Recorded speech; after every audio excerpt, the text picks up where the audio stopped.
Good afternoon, everyone. I'm painfully aware that I'm the last thing standing between you and wine tasting, so I'll try and keep this brief.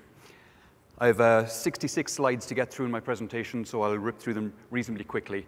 And I don't think there'll be time for Q&A at the end, but I'll be at the wine tasting, so do please feel free to come up and ask me any questions. Also, my details are here. This is my best Steve Jobs impression. You can see there my job title, my email address, my blog, my Twitter account, my mobile phone, although it's over there at the moment, so no point in calling it right now, and my SlideShare. SlideShare, if you're not familiar with it, is a site into which you can upload presentations and people can then see them online at that site. I've uploaded this presentation to that site an hour ago, and it's already been seen over 200 times. So you're the last guys to see it. Sorry about that. So that's me. Quick show of hands here who you guys are. How many people in the room here work for a utility company? Okay, good number of people. How many people here work for an organization that has an active social media account, be it Twitter, Facebook, reasonable number again? Okay. How many people here work for an organization that actively blocks some of their employees from seeing social media? Quite a number as well. Okay, interesting. Good, that gives me a good idea of where to pitch the conversation. So I'm going to run a video for you after this, sorry, power of social media. If anyone doubts the power of social media, you might want to have a conversation with this chap. This is Hosni Mubarak, former president of Egypt for 30 years, now behind bars, largely overthrown with a lot of organization done online using Facebook and Twitter. He's now being charged with corruption and murder. So an interesting case study in the power of social media. So I'm going to run this video, and it's a video which gives you an idea of some of the things that are happening in social media at the moment. Some of the data points in it, and there are a lot of data points in it, so don't try and take them all in, just try and let it flow over you. Some of the data points in it are a little dated at this point. The video was made about 6 months ago, so keep that in mind. Things keep moving on at an incredible pace in this industry. So here we go. I said, here we go. Here we go.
Okay, that's my presentation. Thanks very much. Kidding. So one thing I should say about this slide deck, as I said, it's available on SlideShare. Underneath each of the images, you'll see a little bit of text there. It's hard to read from here. It's not meant to be read from here. It's actually a clickable link, so if you do download the slide, and I think Steve will be making it available as well through the Eventful Group site, those links are clickable, so you'll be able to go and find those videos and the photographs and anything else that's on the presentation. So that's all very good. Social media cures cancer, all that good stuff. What does that mean for utility companies? Well, utility companies have a number of challenges facing them at the moment. They have a lot of challenges facing them at the moment, but there's a number of them in particular that I've identified that I think social media will be able to help with. One of the things utility companies have is an aging workforce. The US Bureau of Labor Statistics has said that in the next 10 years, 30 to 40% of the utility workers are going to retire. Now, I was talking to Dave Legg, getting confused here, Dave Legg of Fortis PC the other night, and he told me that in his organization, that's 50% in the next 5 years. So somewhere between 30 to 50% of employees are going to retire in the next 5 to 10 years from utility companies. That's a massive loss of knowledge right there. It's also a huge, it's a huge challenge in the recruitment and retention area. Some of these things social media will be able to help with. Utility companies have an image issue. They're thought of as, at best, boring by their customers, and in some cases, they have a bit of a credibility deficit. Consumers often are a bit wary of trusting utility companies when they say, we'd like you to use less power. Utility companies are facing increasing demands for energy at a time of dwindling supply. And they're also facing increasing demands for things like customer service, for environmental footprint reduction, and assorted other things like that. So, how can social media help? Well, in the recruitment sphere, a very obvious one is LinkedIn. LinkedIn is a phenomenal channel for recruitment. And one of the key aspects of LinkedIn that a lot of people may overlook is the groups functionality in LinkedIn. This is the Energy and Utilities Network. It's a thriving community in there. And for utility companies, it's a good place to go to kind of push out your brand, be knowledgeable, exchange information, get people on board, and be seen as a company that's plugged into social media and is willing to give away information. That way your company's brand is out there and it's seen to be more social media savvy. In terms of retention, we saw a number of people in the room put their hands up when I asked how many companies block social media. It's a big mistake. Again, in a conversation with Dave from Fortis, he gave me a story of an interview situation where a young graduate was in an interview, and it came time for the graduate to ask questions to the interview board, and he said, what's your company's policy on social media? And the company said, well, we block it. We don't let our employees use social media. And his response was, right, thanks very much for your time, and he walked out. Now, that may well be an apocryphal story, but it's indicative of a mentality in graduates who are now in university or who have recently left university. They are used to these tools. They use these tools all the time for information dissemination and for information collection. You bring them into your organization, and you'll need to, because you're losing a lot of people at the other end. You bring them into your organization, and you have social media sites blocked. It's like putting a rotary phone on their desk with a padlock on the dial.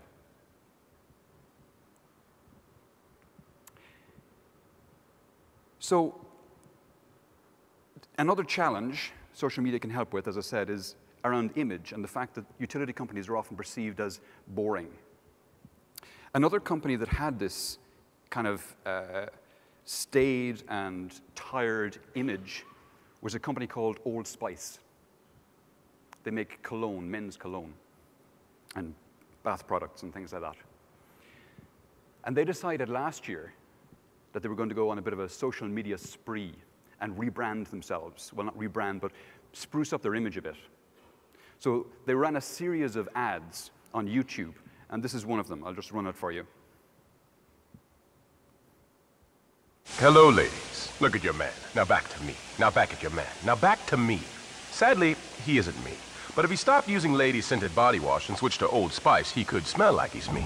Look down. Back up. Where are you? You're on a boat with the man your man could smell like. What's in your hand? Back at me. I have it. It's an oyster with 2 tickets to that thing you love. Look again. The tickets are now diamond. Anything is possible when your man smells like Old Spice and not a lady. I'm on a horse. This campaign went completely viral because that's such a good ad. And they ran a series of follow-up ads. In fact, they ran a 24-hour series of ads where people could submit questions on Twitter, and that actor would reply to the questions in a similar format. It went wild. It went ballistic. The ad itself has currently had about 36 million views on Twitter. Just that one ad, not all the other ads, just that one ad. The other ads have had lots of views as well. That's cool. That's great. But even more importantly, Old Spice sales increased 100% in the month following that campaign. And a year later, they're still up 50%. The brand, the Old Spice brand, has become sexy and cool. And with a guy like that, it's obviously going to be sexy.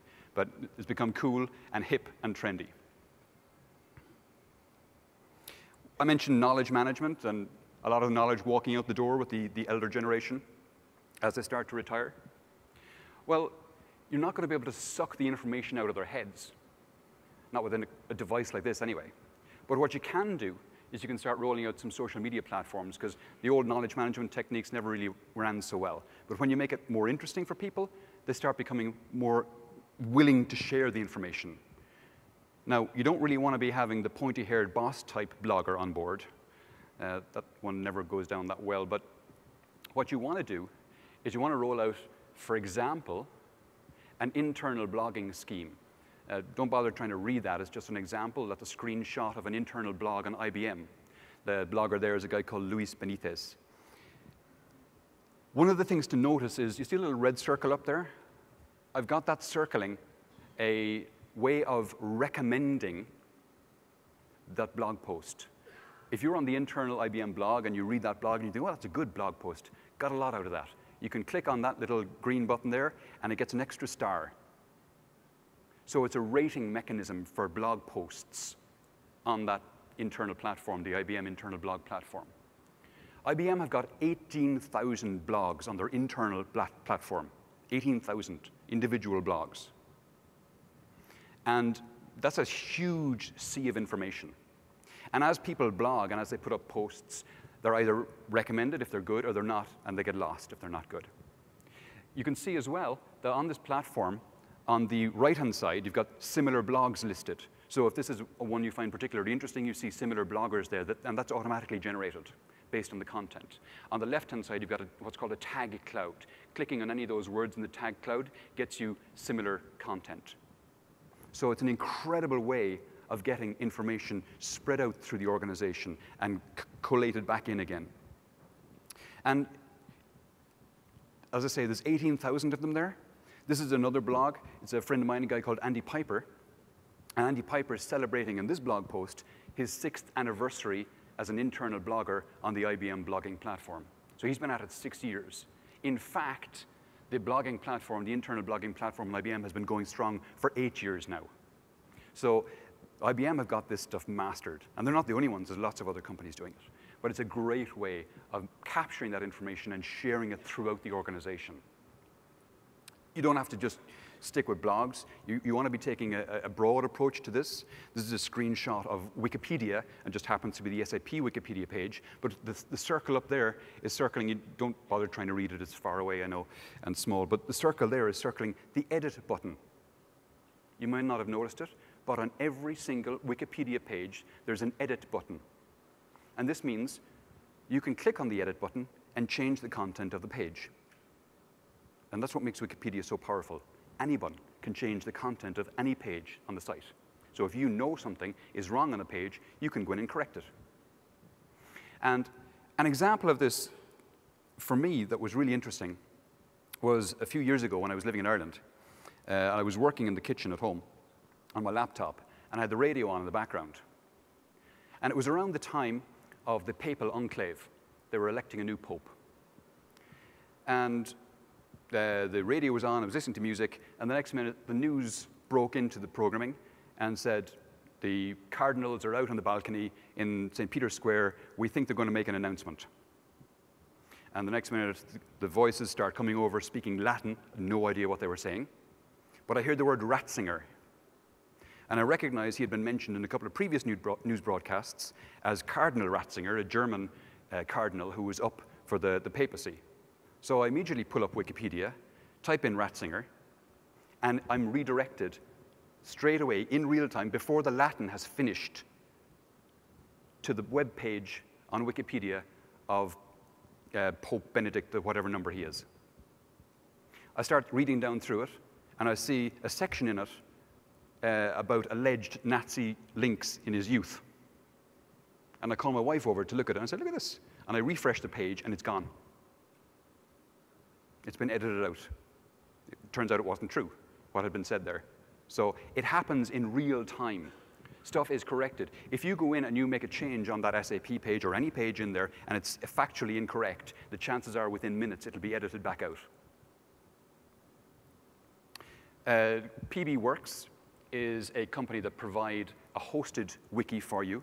So I was using that when I was based in an organization in Cork called IT at Cork. Really good. There's a number of other ones I'll show up in a second. I just happened to use this one. It's a hosted wiki. What we used to do with that one in the organization was we used to have weekly board meetings. And whoever was taking the minutes would plug in their laptop to the data projector. And they'd take the minutes, and the minutes would be displayed up on screen for everyone who was in the meeting to see. So everyone was watching the minutes as they were being taken. And if people were given an assignment or signed up to do something, that was noted in the minutes and their initials put beside it. And during the following week, they would go in themselves and update the wiki page on how they were getting on with their assignment. So that the following week, when everyone came to the meeting, everyone had already read the minutes of the previous one and the updates to it. And then the next meeting happened, everyone was on the same page, everyone saw the minutes for that meeting. So everyone saw and everyone signed off on the tasks that had been assigned, and everyone saw in real time how they were being updated. That's just one use case for a wiki, but it's a really good one. It saves on a lot of email, for example. PBworks are one company that provide them. Another one is Social Text. Another one is MindTouch. They're all good. I'm not going to recommend any one above the other. They all provide the same kind of functionality. If people are not into writing, maybe some people are better at speaking than writing, put up a video blogging platform for them.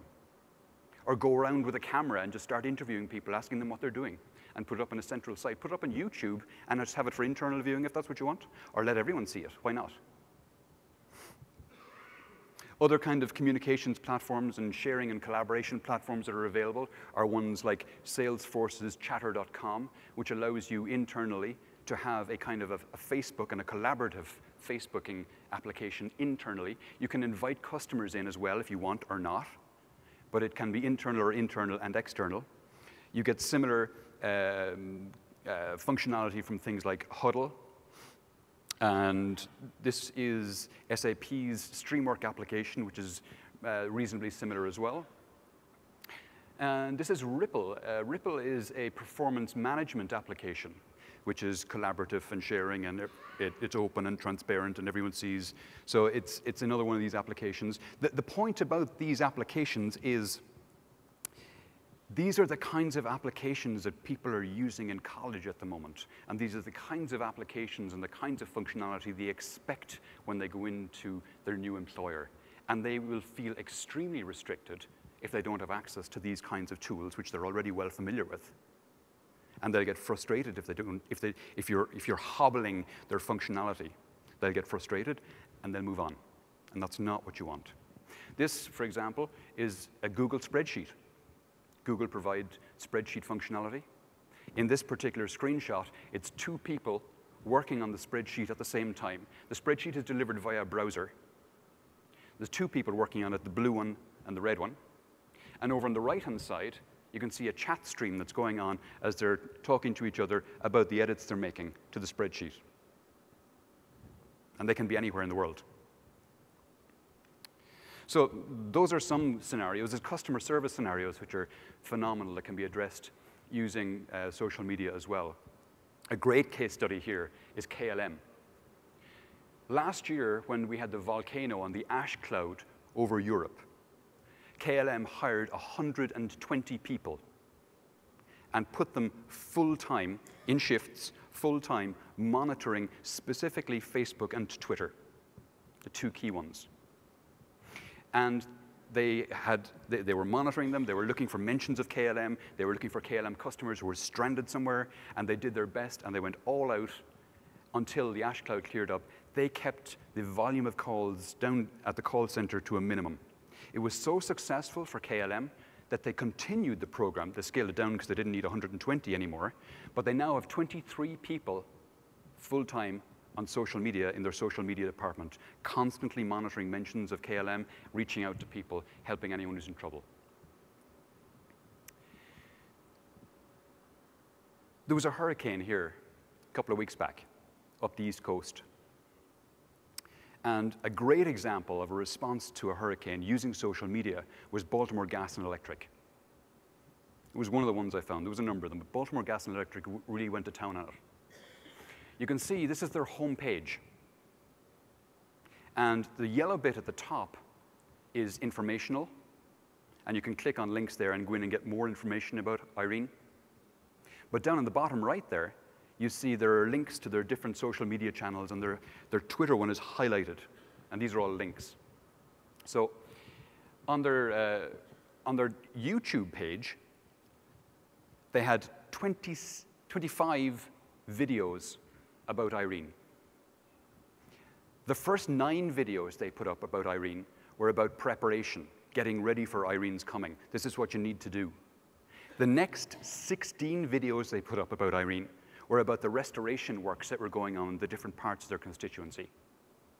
So people who were frustrated because they were out of power, at least they knew that BGE was going all out, and they had people in different areas, and they could actually watch them working and see interviews with the guys who were doing the work. Not alone that, but they were monitoring Twitter as well. They have 4,000 Twitter followers on their Twitter account.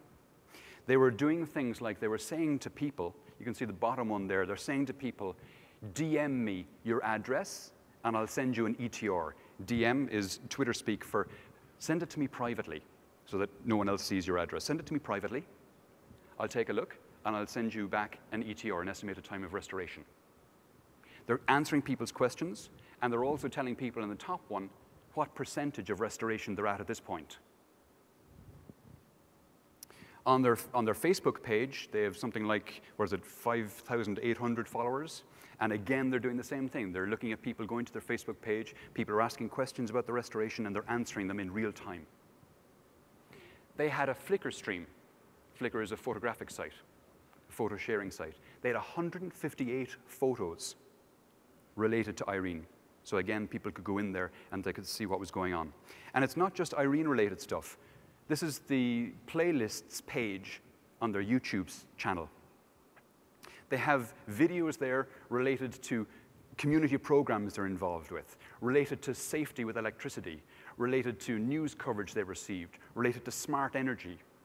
And these are all groups of videos put together. You can go into any of those and check out any of the videos they have on them.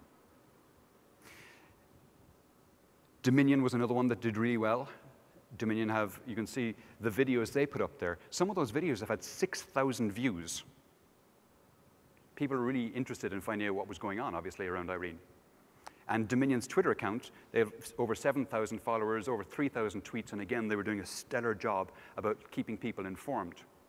This is PSNH's video page. PSNH didn't seem to be as out there on the social media front, but the little circle I have there shows that this particular video that they put out there was picked up by a local news organization. And that's interesting. Because if you're putting this content out there, the news organizations are hungry for content around this stuff because it's a big story. And if you're controlling the content, if you're putting the content out there, then it's your content that gets shown on the news. You're helping drive the story, and it's your story that's being told in your voice, with your people.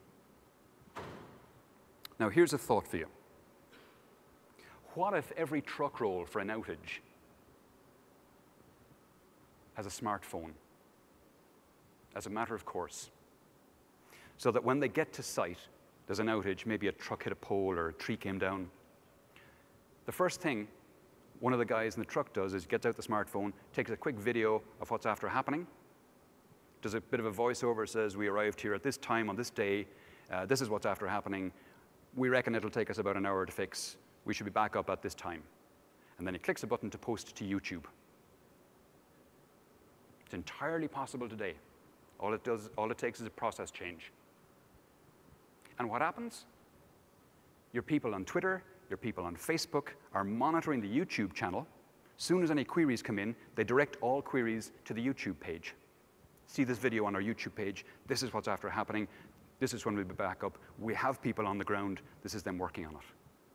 Suddenly people know what's after happening, know when the power will be back on, and they're far less frustrated with the lack of power. You can also do things like crowdsource ideas from your customers. Dell have this IdeaStorm page. Fantastic page. They've had something like 16,000 suggestions come into them on this page. And the suggestions, I mean, anyone can put in a ridiculous suggestion there. But what they do is they get everyone who visits the page, they give them the ability to vote up or vote down ideas and to comment on ideas. So far, they've implemented nearly 500 of the ideas. So these are ideas that people are coming in, giving Dell, please do this with the next laptop, whatever it is. Add this functionality to it. And you know if people have come in and recommended it and commented on it and it's an active idea. You have got an audience that are dying for this laptop or desktop or monitor or whatever it is. So as soon as you bring that to market and tell people, we took your idea on board, and here's the product. You've got a ready audience of people just flocking to it to buy it. Starbucks did the same thing, actually, and there's a number of organizations doing that. They're not alone. The platform that allows people to do that is one called Get Satisfaction. They're a startup of California. They're a platform for companies to do this kind of thing, to crowdsource ideas, to talk up brand evangelists. No SAP event would be, or no SAP talk would be complete without some reference to analytics. So social media is an area that's ripe for analytics, and there's a lot going on in that space as well. And another video for you. This time, it's from a source you wouldn't expect. It's from Gatorade, the drinks people. And Gatorade have built a social media analytics application for themselves, but it gives you an idea of the kinds of things you can do with social media and analytics.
Powerful stuff. They say they're tracking their own brand, and I'm sure they are, but you know as well that they're tracking all their competitors as well.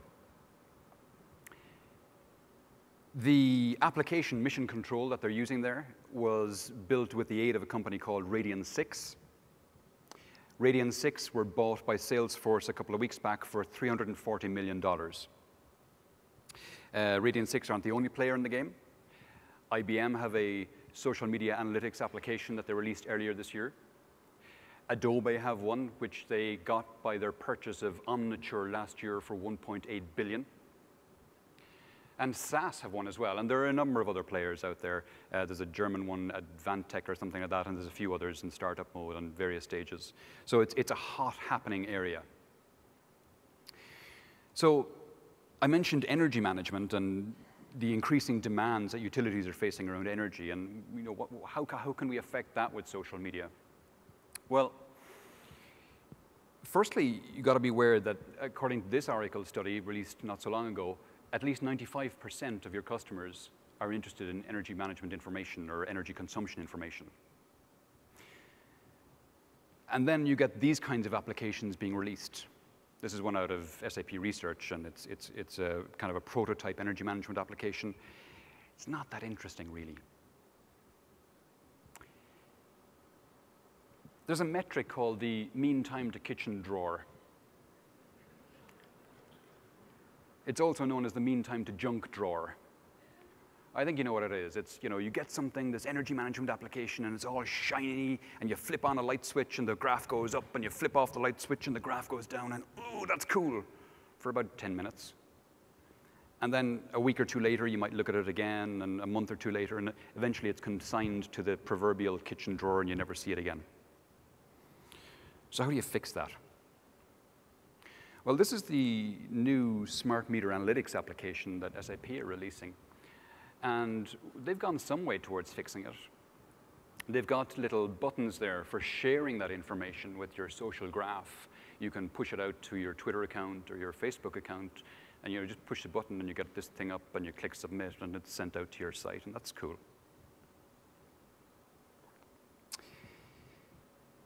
Digressing for a second, this is a site called Foursquare. Nothing to do with energy. Foursquare is a location application.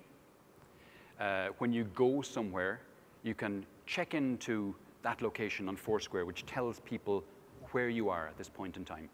So if I go to this hotel, I can check into this hotel on Foursquare and say, I'm here. And if anyone in my network is around, I get notified that people I know are in the area. And if I didn't know that, that's cool. That's great. I get to meet them. Excellent. I didn't know they're in the area. Fantastic. So that's nice. But as well as that, it gives you tips and tricks on things in the area. So, oh, there's a nice restaurant a couple of miles down the road you might want to try out. It has all this kind of stuff as well. It's a phenomenal resource. That's nice. Again, nothing to do with energy so far. What it also has, though, because you usually check in on a phone, right? Because it's got your GPS, and it's something that's always with you. So when you check in on the phone and say where you are, if you've checked in there a few times, there's a possibility that you'll be the person who's checked in there most in the last X number of days, and then you become the mayor of that location. So on this one, I became the mayor of this hotel in Milan. And you get points. So I got an extra 5 points for that check-in because I stole the mayorship from some Japanese guy. And there's a leaderboard there. So I went up the leaderboard by those extra points, and I'm suddenly tied with John Pivoy. Tells me there, nice, you caught up with John. So suddenly you're starting to get a bit of competition in there, and that gets interesting. And then you start to get merit badges and achievement badges and all kinds of cool things like that. Now, what if we take this energy management application, and on top of that, we layer in not just the ability to share to Facebook and Twitter and Google Plus and whatever social network is, floats your boat. What if you have leaderboards on these energy management applications? What if you have achievement badges? What if you start adding in targets and scores? Then it becomes fun. Then you build engagement, and you're empowering people, and people are telling each other, see how we did last week on this energy management application? I pulled ahead an extra 5 points. Awesome. And what if you start feeding that into schools programs, so you get kids involved, and you get the old pester power on the parents to turn off the lights and stuff like that? Then it becomes really cool, and then it gets spread out there. Then people start to become really involved. So back to the challenges I mentioned at the start. Some of the things social media can help with. Can help with making utility companies a little less boring. Help with customer service. And the better the customer service, the more trusted the organization becomes. You start making the utility company become more sexy. How many kids do you hear in school who say, "Oh, I'd love to work for that utility company. They're so cool"? I haven't heard any. But if you start making them more social media savvy, and a company puts out ads like that what's Old Spice guy, thank you. Mind freeze. Old Spice guy. So start getting some handsome actors out there with, I don't know, crimping tools. You know what I mean? Start making utilities sexy. Start getting them social media savvy. Start communicating with your customers in ways they want to hear about. And then you start to solve a lot of the kind of problems that are, the challenges that you're facing at the moment. Thanks very much. By the way, I have a mind map of this talk at the end there, so if you want to see the kind of wild things that went through my head as I was trying to build this talk, it's there too. Okay, thanks.